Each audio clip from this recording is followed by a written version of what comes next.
सम्माननीय सभामुख महोदय, आजबाट सुरु भएको माध्यमिक शिक्षा परीक्षा एसीमा संलग्न सम्पूर्ण विद्यार्थी भाइ बहिनीहरूलाई सफलताको शुभकामना व्यक्त गर्दछु।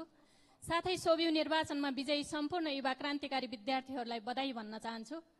सम्माननीय सभामुख महोदय, ऊर्जा मन्त्री दीपक खड्गाले हालै नेपालमा पुनः लोड सेडिङ हुने र विगतमा लोड सेडिङ नभएको छिमेकी देशको कारणले हो भन्ने अभिव्यक्तिप्रति खेद व्यक्त गर्दछु।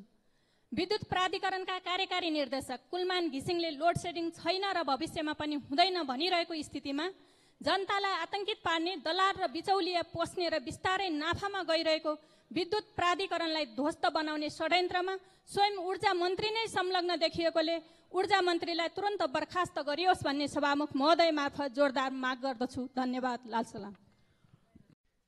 केही दिनदेखि म दुई पटक सुने हाम्रो ऊर्जा मन्त्रीले नेपालमा लोड सेडिङ हुने कुराको जस चाहिँ भारतलाई दिनुपर्छ भनेर बोलेको सुनेको छु। हिजो पनि मैले त्यही सुने।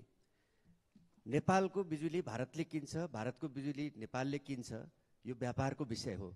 नेपालीहरूले मेहनत गरेर लामो समयपछि नेपालका निजी उद्यमीहरूले, नेपाल सरकारले लगानी गरेर हामीले विद्युत उत्पादन गरेका छौँ।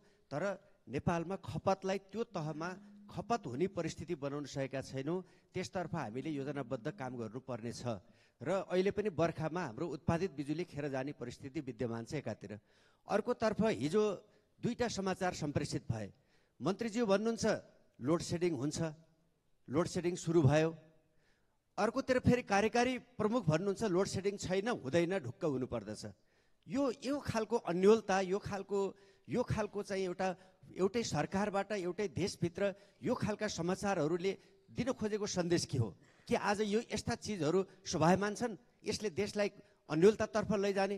एसईको परीक्षा चलिरहेको छ, उद्योग चलाउनु पर्ने छ, अरू गर्मी समयको सुरु भएको छ, आगजनी बढ्दै गरेको छ, हावाहुरी बढ्दै गरेको छ। यस्तो बेलामा हामीले विद्युत आपूर्तिलाई कसरी व्यवस्थित गर्ने, आउन सक्ने समस्यालाई कसरी समाधान गर्ने, अनि जनतालाई आश्वस्त हुने परिस्थिति कसरी बनाउने भन्दा पनि यो खालको एउटा चाहिँ दुविधायुक्त, भ्रमयुक्त यो खालको एउटा चाहिँ समाचार सन्देश गरेर हामीले चाहिँ छुट पाउँदैनौँ। यसतर्फ सरकारको ध्यान जानुपर्छ।